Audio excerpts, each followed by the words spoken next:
I'm Grant Bell, and this is Between Two Bookshelves. I'm here with James Savage, a professor of acting here at Ohio Northern. Would you like to introduce yourself?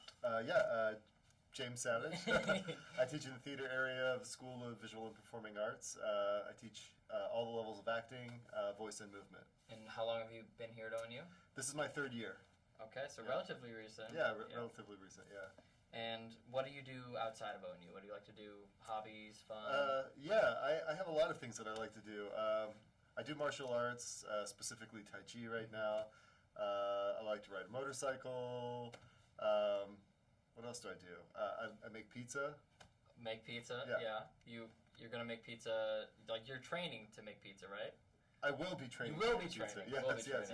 So in January, I'm going to Naples for 9 days to study to be a pizzaiolo. And you went to Rome this summer as well, right? I did, yeah.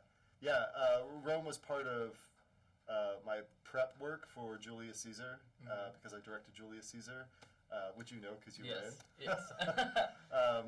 Yes. So I went to the Roman Forum, and I had hired a local historian and professor at the American University of Rome to take me on a 3-hour tour, which we didn't get lost. Yes.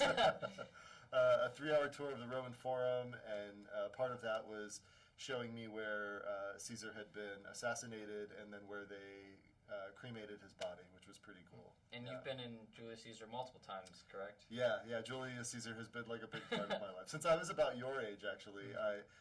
Was the first production that I was in, and I've been involved in it like 4 times outside of this last time. Wow. What would you say is like your favorite role that you've ever played? In Julius Caesar? In any show. Oh, man. Or both, whatever you prefer. I would say in Julius Caesar, it's definitely Brutus, although Cassius is definitely a dream role of mine. Yeah. Outside of that, I played James Leeds in Children of a Lesser God, which was a really great play because I had to learn how to sign for that show. So I was actually teaching public school at that time, so I would teach until about 2:30, 3 o'clock, and then directly from there I would go and work with a sign interpreter. And then I would have maybe an hour after that to eat dinner, and then we'd go to rehearsal. So It was a pretty wild time, but it was an awesome project, yeah. And so you're from Ohio, right? Originally, yeah. And then you moved to New York? Yeah. What was like the biggest change of moving to New York?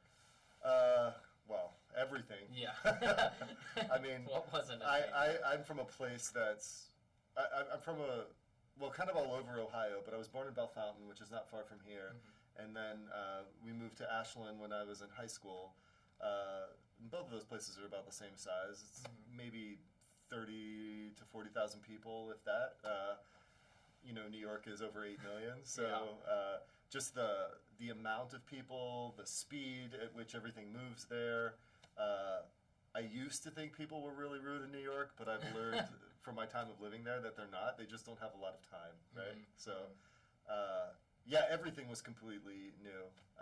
And the first couple of months were awful, to be quite honest. Like it was, like getting acclimated, trying to find an apartment, trying to find a job because I didn't have a job. I didn't have a place to live. I slept on a friend's couch for a month. A friend who I was supposed to have an apartment with, but they ended up getting a 2-bedroom instead of a 3-bedroom apartment. Nice. So they wanted me to live in the attic of this apartment, which was not even finished. It was just basically an attic where you had to pull the steps down from the kitchen. Yeah, just what you want. Yeah, Perfect living conditions there. But I gave myself a 3 to 5 year plan when I moved there because I knew it was going to be hard, meaning that I was going to stick it out for at least 3 years and see how that was going. And at the end of that 3 years, I would evaluate. And then if it felt like things were going in the right direction, then I would stay 2 extra years. And then it just turned into 12. Okay. Yeah. And when did you move? Like right after undergrad? Right after grad school. Right after grad school. So I went to grad school at Penn State from 2005 to 2008.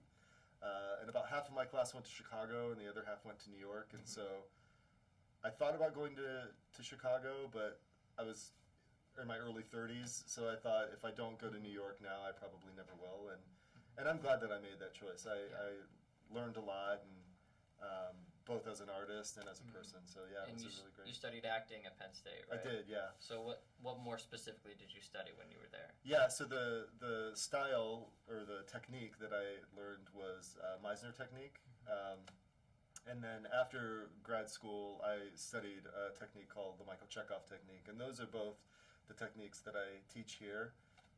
And those are outside of acting and directing. That's kind of where my scholarship lies within that. And connecting it to like holistic practices like Tai Chi and yoga and meditation and that kind of thing.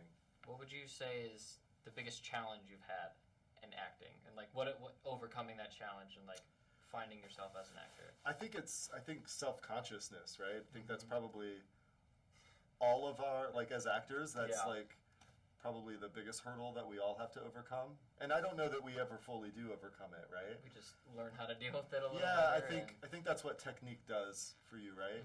It's one of the core essential elements in the Meisner technique, which is why I'm glad that was one of the first full techniques that I really learned, because one of the, as you know, like one of the first things we talk about in Meisner technique is that Meisner himself thought that the two things that get in all actors' way is that they're self-conscious and they don't listen, right?